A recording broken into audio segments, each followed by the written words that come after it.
Hello fellow commanders and welcome to another Strategic Command World War One with me, Bubblebox, and today we've got the, I hope much anticipated, certainly much promised new playthrough, the Entente campaign for Strategic Command World War One. I hope I'm going to please most people with what I'm exactly going to do with the Entente in terms of which scenario I'm going to play and the difficulty level I'm going to play at as well. It could be great, it could be a disaster, we'll have to wait and see, but please do comment below on what you think I've done once you find out. But the first thing you can see is the screen's changed. I've loaded up a bunch of a mod called the Blue Max mod. It makes it look a little bit more cartoony but a little bit brighter. I haven't loaded all aspects of the Blue Max mod, but I have loaded most of them, and I'll show you what I have and haven't loaded right now. So in terms of this mod, I've loaded up the map, and I want your opinion on the map. I want you to comment below, tell me whether you prefer the new map, what I've got on here, or the modded map, or the old map. I'm not sure. I think the modded map looks a bit cleaner and a bit clearer, especially for a YouTube playthrough, especially if you're watching it on a big screen or maybe even on a TV, where I watch a lot of my YouTube videos. So not mine, but you know, other people's YouTube videos. So yeah, let me know what you think about that. I'm not sure. I quite like the vanilla map to play on, but I like the other map to kind of watch, and it's a bit simpler as well. I've loaded up all the interface and all the screens, as you can see in the background. The sounds, I like the new sounds in this mod because they're a bit not so harsh, a little bit easier on the ear, especially that old artillery that pounds away all the time. Now one thing I haven't loaded up on this mod is the units. I don't like the tiles, I prefer the sprite type units. So I'm going to stick with them because I'm used to them, and I just prefer them. I like to see the actual little models on the map rather than tiles with lots of information on. So that's that. But the important part is, what are we going to do? Now, originally I said, do you know what? I'm going to go for Triple Alliance and I'm going to play it on expert mode and see what happens. Well, I tried it as a little bit of a practice, and oh my god, was it difficult. France, no chance, because Germans absolutely mass attack, and then as soon as Italy comes in the spring, France is over. It's finished, and it happens really quickly, and that means we're down to kind of naval warfare trying to look after the UK. So yeah, I'm not sure about that, especially for a playthrough. So what I'm gonna do, I hope to please most people, and again let me know in the comments what you think about this, and this could be good, it could be a disaster and over quite quickly. I'm going to play on Call to Arms, which is the original one, so we won't have Italy, or we will have Italy rather, on our side as the Entente, whereas of course the Triple Alliance, it's sort of an alternate kind of history thing. So we're not going to be doing that, we're going to be doing Call to Arms, but I'm going to try it, and I do say try, on expert mode, and I'll show you what that means. We click next, so we're going to Call to Arms 1914 start. We're going to play as the Entente with Italy, because we're definitely going to need Italy if we're playing it on expert mode, and we're going to rack up the difficulty to expert. Now what does expert mean? That means they get to +2 spotting, so they can see, so the AI can now see 3 hexes, and if they've got a recon, I assume like a cavalry unit or something else, or a recon plane, I guess they can see 4 hexes. Now what this is going to do, it's going to make naval combat a lot more even, because at the moment naval combat is probably the worst aspect of the game, in that it's quite easy to bait the enemy. It's a lot better than it was in the first game, but it's a lot easier to bait the AI in. But if the AI can see all that distance, it's not going to be baited into things. So naval combat is going to be a lot better with +2 spotting for the AI. Now you can also alter these as well if you want, but I'm going to keep them all up there and see what happens. Now the AI is going to get +2 experience. That's huge. That's the most dangerous thing about playing on expert, is that especially at the start, I reckon, although hopefully it'll even out as we get into the playthrough, at the start the AI is going to be all powerful, because we're going to have no tech done or anything. We're going to have to rush our techs, rush our research to try to catch up with the AI, because they're going to start with 2 experience for their units, which is huge. They're just going to be able to take out forts, dug in people in forts with 2 or 3 units without using artillery, and it's going to be really, really difficult, especially at the start. So you're going to see, probably going to see some of the Allies morale actually go down really fast at the start rather than kind of staying level, which it does in a normal game. In a normal game, you're going to kind of overcome the start, then you're going to stabilize your morale and take down the morale of the enemy. That's kind of what happened in our playthrough that's coming to an end at the moment for the central powers that we're doing. But when the AI is on expert, when we're on playing on expert, I think it's going to be a lot different in terms of how we are punished morale wise. Now the AI also gets plus 20% MPP, so a fifth more MPPs. There's a few other things. I did check the manual. It also gets a lot more points when it conquers a country, and there's some extra like scenarios I believe in the game as well, which make it a little bit harder for an experienced player. So I'm not saying I'm going to do well at this, but we are going to give it a go. And the only other thing I'm going to change, or I have changed already, yeah, I've done it already, is to disable the end date for the game as well, so we can just kind of end when we feel like we want to end, or when the game's over. We'll have to see how it goes. If I get completely trounced in the first 3 or 4 episodes, I might just have to give it up as a bad job. So I think that's about it. Let's get started. So we've got a couple of nice pictures here. We've got a German soldier with all his equipment on, a little bit of info down there on the left, and I think that's, yeah, a French soldier on the right with a bit of equipment, with a bit of information on its equipment and a little bit of history there if you wanted to read that while I guess while you're waiting for the loading screen. Okay, here we go. This should be interesting. So the first thing that's going to happen is it's going to be the AI's turn. So we're just going to watch what the AI does, and you'll have a look at the new map. And remember to let me know what you think of the new map. If you feel it's a bit too pasty, what it looks like watching it. If I'm just recording it, I'd like to know what it looks like when you're actually watching it, if it looks okay. So Germany is declared war on Belgium, as it pretty much always will do at the start of the scenario. UK joins the Entente because the Germans have attacked Belgium already. We have no choice in that. Okay, so the AI is going to start moving its units forward. I don't know if there'll be a lot of attacks this turn. Probably Serbia will get attacked. But it might wait until it gets some of its reinforcements in as it mobilises. We'll see. A little bit of naval action down there, just scouting around near Albania. Okay, so we're going to have to use our navy really well in this particular playthrough, because that's going to be our biggest strength in this game.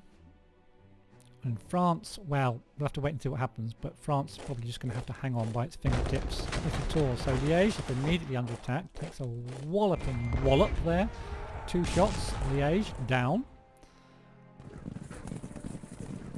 Cavalry unit moves in to take that over, and an immediate attack on Brussels. 2 health off of us, 1 off of them, and you'll see the amount of damage they do to the amount of damage they take is a lot different.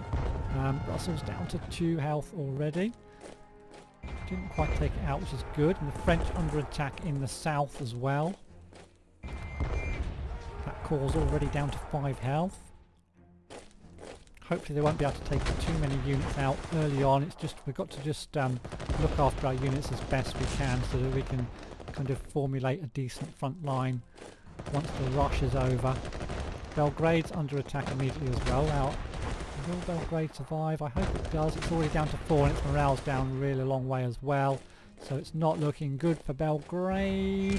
Down to 2 health. They swap again. They're going to take it. Oh, they didn't. Okay. Kutno's under attack as well. The Russians get attacked, and a bit more attacking on the western front by the Germans also. Not quite as devastating as I thought, but again they haven't finished fully mobilising yet, so we'll have to check out after the first few turns exactly what sort of shape we're in. Okay. Alright, that might be it. Nothing too terrible. Also need to decide exactly what I'm going to do with my big British fleet. Been thinking about that, and I might try a slightly different tactic this time than I normally do. Luxembourg surrenders, and Germany plunders 30 MPPs for Luxembourg. The Goeben evades its pursuers in the Mediterranean.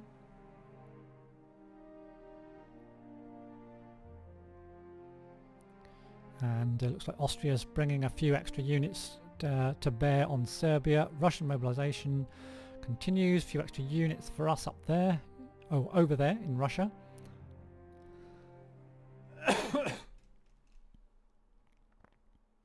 Austro-Hungarian mobilization continues. A few more units for them. And a little bit of extra...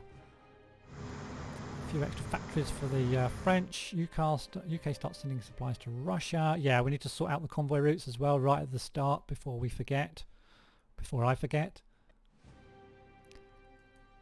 Okay, so we just lost, I think, one detachment there. The Romanians may be tempted to enter the war on our side if we can advance into Austria-Hungary. Capturing Krakow, Lemberg and that other place, beginning with a P, will encourage Romania to pursue its ambitions in Transylvania. Also consider using diplomacy to move Romania towards the Entente. Be bold, the war can be won.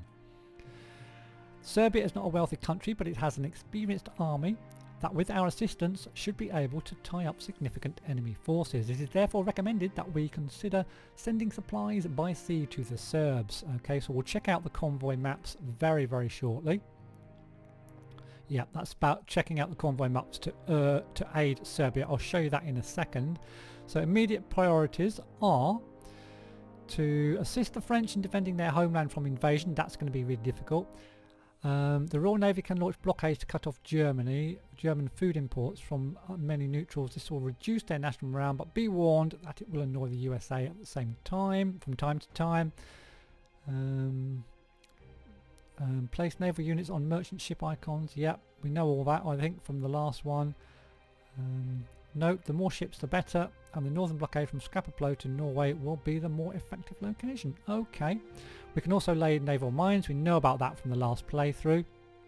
The initial units comprising the British Expeditionary Force, which is ready for service on the continent, are all set to sail to France. So we'd get 2 corps and an HQ as well. It's going to cost, setting up this HQ and shipping these units fast will cost just 50 MPPs. Wow, that's not very much. So I think we're going to do that. We'd have to get them over there eventually first, because they're no good just stuck on the British mainland unless we're giving up France already. So we're going to say yes to that. We'll get the BEF over to France as soon as possible. Got a couple of units to put down for the French over in France. So we'll do that first of all. Then we can get on with our turn. So we'll do the Navy in a minute, but let's do the Western Front first. So Brussels, you know what, that's going to cost us 35, all of our MPPs, just to get that up by 3 points, and it's going to die immediately. So what I'm going to do with that, I think I'm going to pull that back. We're probably going to lose Brussels. Let's just start by entrenching where we can. We'll entrench in Ypres. And I'm going to pull this guy back, but where should I pull him back to? How far can we get up? Because this is all going to be swamped. Lille, this area. And I want to make sure we're digging in as well. Not sure where I can get to. I can get to there, I think. No, that's 5. Hang on. I think if I go to there, I can still dig in. If I go to there, I can't dig in, so I'm just going to go up to... What about this guy? Yeah, not very far. I'm just going to shove this cavalry unit up to there. I think I can still dig it in there. Yeah, I can still entrench, so we'll do that. And as it's a cavalry unit, it stands a decent chance of pulling back once it gets swamped by all these units. And I'm going to pull this guy back behind it so that hopefully it will survive. Now the Belgium units... If Brussels falls, the Belgium units will fight on as long as they are out of the country when Belgium falls. So it's kind of like that. I'm going to pull this guy back a little bit as well, maybe. I'm going to put him onto Boulogne. Try and keep the commander safe as well for the Belgian units. Now then, Verdun's okay. We've got a unit here. Epinal's got a commander in. We need to change that. Belfort's okay. This unit needs to come out because it's going to die otherwise. So we're going to pull that out. We're probably going to have to let Nancy go. We need to try to protect Verdun as best we can. So I'm wondering whether to switch this. That's 4 there though. That means I'm not going to be able to entrench it. And I would actually like to move this unit up. Maybe onto Riem. Yeah, I'm going to move this one over to Riem. And entrench that there. Just to try to hold back the hordes here. And then I would like, that's maximally entrenched, so I don't want to move that one out. I think I'm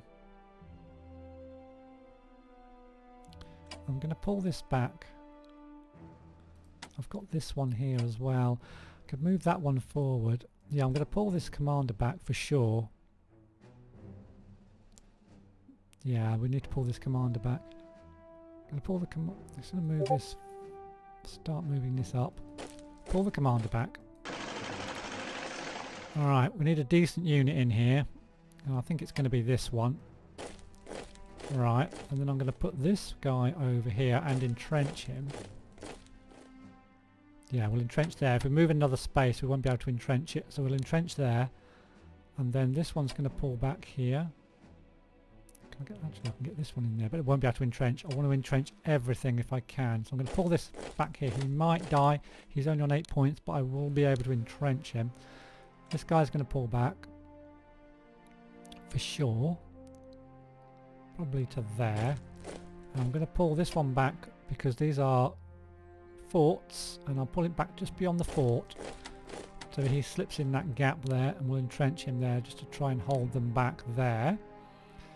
Now I've got this 10 pointer which I'm going to put on Chalon. I'm going to entrench this guy in Chalon. So we've got some semblance of a defensive line there with the forts. I don't like Verdun stuck out on its own, but there's not a lot we can do about that. So that's that, I think. I fear for the French. We'll just check out. We've got the Italians, of course, as well. Belgrade survived. So what I'm going to do here, I'm going to pull this back and I'm going to put a decent unit into Belgrade. And I can entrench it as well. And then I'm going to move these forward and entrench them just to protect the flanks of Belgrade and see if we can hold on to Belgrade for another turn. Maybe. It might not work, but that's what we're going to try and do. We haven't got many points to spend at all for the Serbians, or for anybody. We've got 25 points actually for the Serbians in the first turn. But I think I'm better off just entrenching everything that's on the front line. So we'll do that real quick. First of all, entrench, entrench, entrench. And we'll entrench down here as well.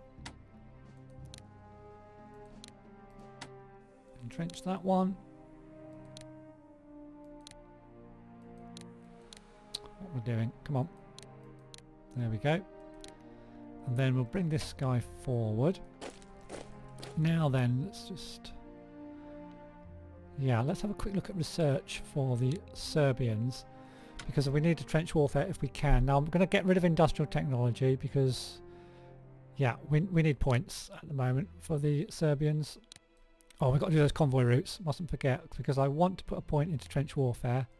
If we can get their dug-in value a little bit higher, I think that's going to really help out. How many points have we got left? 25. Okay, not enough for another entrenchment, so I'm going to just help my commander, I think, a little bit here. Give him an extra point.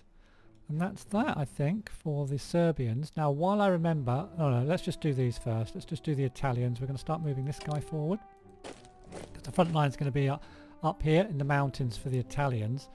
So we're going to start moving our Italian units across here. We'll put one. I'll move 3 over to there. I might change exactly where I've got them, but we'll entrench that one there. Might change this around a little bit later, but for now we'll do it kind of like this. Can't entrench that one yet. Alright, so that's that. Let's do these convoy routes right before we do the Russians.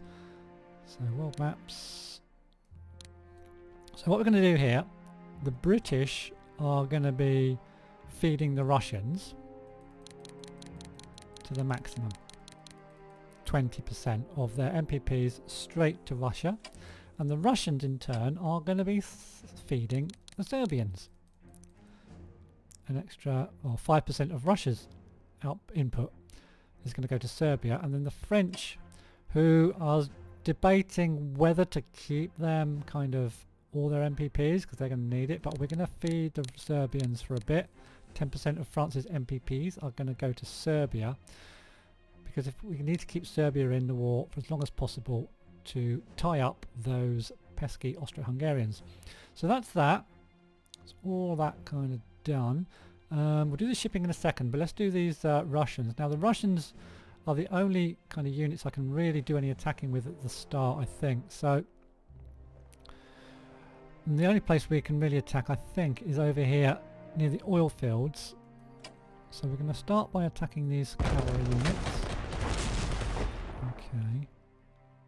Nice to get around the back actually, which I can't quite do.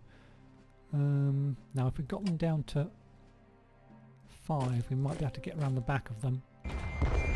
Right, they're down to 4. Can we get around the back now? We can. We can get right around there and avoid their entrenchment. That's 3 damage there. Oh, only 2. Okay. Not terrible. Let's bring another unit from here. Finish them off. Now, it'd be nice to get a unit in there and dug in. Which I'm not going to be able to do now, am I? What about this one? No, that's 4. I won't be able to dig him in. So none of these I'll be able to dig in if I put them in there. So we're just going to put this 10-pointer in there and hope he survives. Alright, I'm going to throw this one over here. I think I want to be able to entrench it. So I'm going to throw it over here. Yep, there's a unit down there. So let's entrench there. Right, we're a bit bother up there, but I'm just going to finish off this centre position first. So I want to move down and be able to entrench. So let's entrench here. Okay, he can't entrench. No. Let's move. That's 4. He won't be able to entrench. He can entrench there. Okay. This one could go all the way. No, let's not go too crazy. Let's just try and get a nice line going here first. So I'm going to move that to there. Some cavalry units ahead. We'll just entrench there. And we'll move our little cavalry forward and entrench. And then I'll move this cavalry down here to cover any holes up here, and won't have to, yeah, I can't entrench to that one, and bring this one forward for cover and bring our commander a little bit closer. So that's kind of that line done. Over here we're just going to entrench down here. Now we've already been attacked here, so I'd like to swap this for a decent unit. So I'm going to try and get this core in there, hopefully. Yep. Oh shit, I shouldn't have moved that one in because he can't entrench. Should have moved another one in. Never mind, I've done it now. I am going to entrench here. Okay. Could do with a unit on Bialystok, so I'm going to move this one up there. And entrench, of course. Right. So now then... Okay, that's our fort. Warsaw definitely needs a unit on Warsaw, and we need a unit in this as well. I'm going to put my cavalry unit in there. Entrench here. Okay. Okay. And I'm going to put my... yeah, I'm going to put the plane... No, I'm going to put this unit on there. I will entrench it in some sort of a odd direction as well.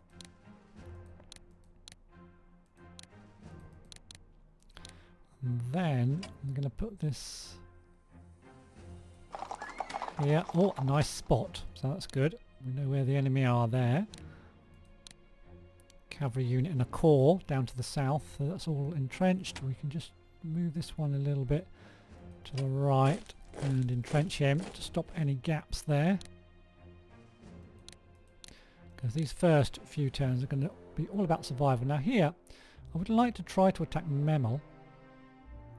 So I'm going to move my units across towards Memel and leave one unit here to protect Kovno. And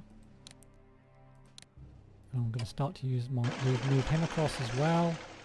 I probably shouldn't have moved them so far, so I could have entrenched them, but never mind.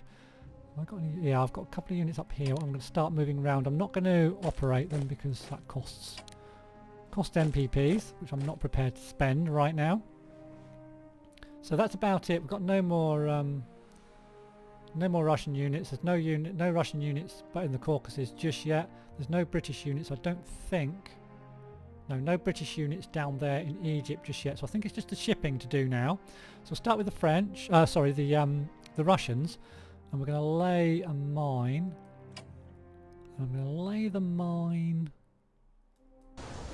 kind of here somewhere, and then I can move that back into Hanko.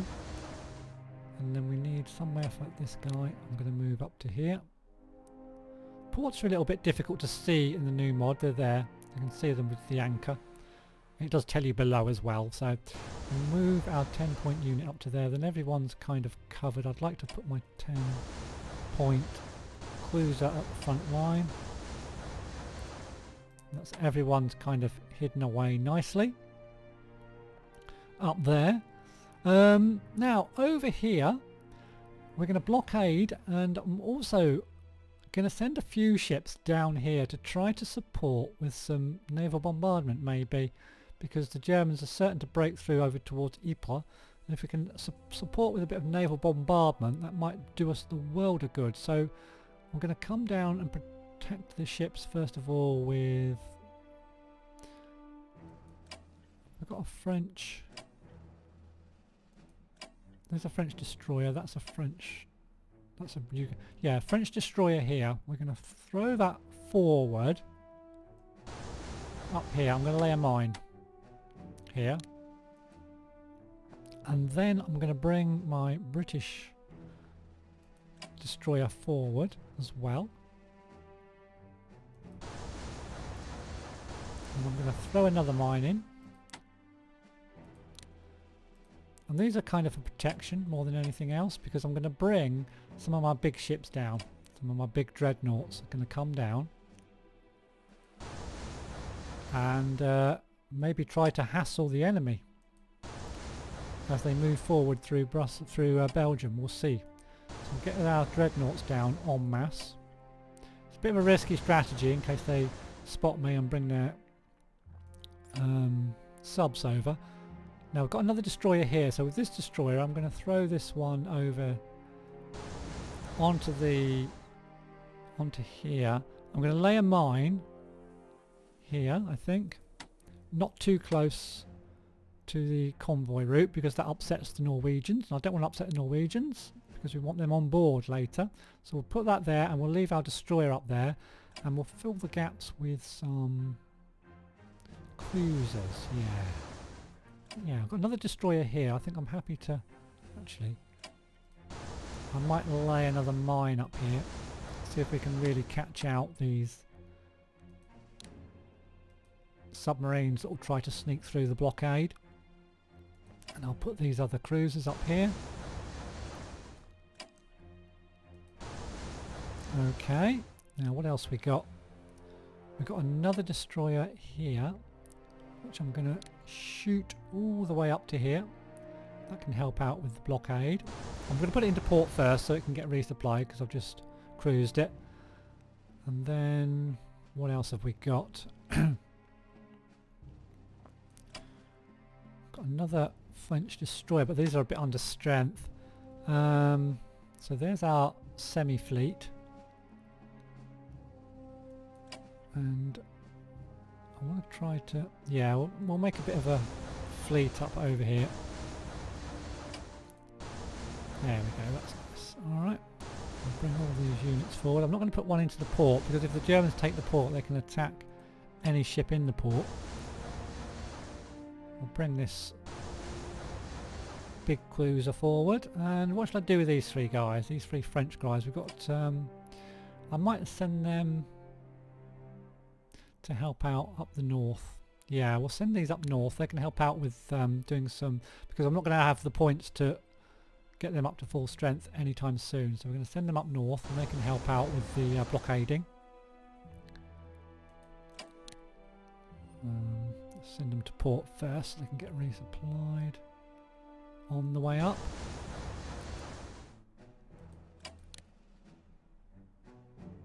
So they'll help with the blockades. These ships are going to go for some bombardment. So our main fleet's going to be down here near London. Right, I've got another ship here. Now all we've got to do now, I think, is zoom out a little bit. Yeah, we've just got the Mediterranean to do now, I think. So in the Med, we're going to have the Italians. So we're going to be strong in the Med eventually. But for now, we need to just... I'm going to put my 10 pointers up here. Just to spot anyone that's trying to sneak out, any of the Austro-Hungarian ships. The rest of the ships in the Med are pretty battered, to be honest. So we're going to keep them... We're going to keep them in ports. We'll put that one into sewers. This one can go down into port side. Now I will bring forward my submarines. I've got a British one, I've got a French one here. I'm going to put here just to protect these ships. Actually, I should have put them on silent. Never mind, I've done it now. What else? That one needs to go into a port. Just make sure they're in ports so they don't get damaged out at sea and stuff. And then I've got that one I'm going to leave in Gibraltar. That needs resupply. I'm going to leave these two ships up here. Yeah, I'll leave those two ships until we can get them resupplied. Got another 3 dreadnought there. We can put across to there. These can just go slip back into there. And this damaged dreadnought I'm going to hide away up here. I think that's all my shipping done. Oh, hold on, we've got one here. I'll start bringing this over into the Med as well. So I think that's all the shipping done. Oh, what about the Russian? Yeah, Russians have only got 2 ships here in the Black Sea. We'll leave them for now. So I think we're pretty much set up. If you can think of anything else, let me know. What I'm going to do is I'm going to, after I've switched off the camera because it's going to get too long an episode, I'm going to have a good scan around to make sure I've done anything. But that's our setup. So Britain is after going to really support the French with its navy and any units it gets. We're going to have to hold on to Belgium for as long as possible. The forts are probably going to go down, believe me. Serbia, we're lucky to hold on to Belgrade for this first turn. Russia's managed to take one national morale objective, but they're going to get flooded very soon. So that's it for this episode. I'd like to thank you all very much for watching. Please do give me a thumbs up if you enjoyed it. It really helps with the YouTube searching as well. Subscribe for more, ring the bell for notifications. Thanks again for watching, and I'll see you in the next one.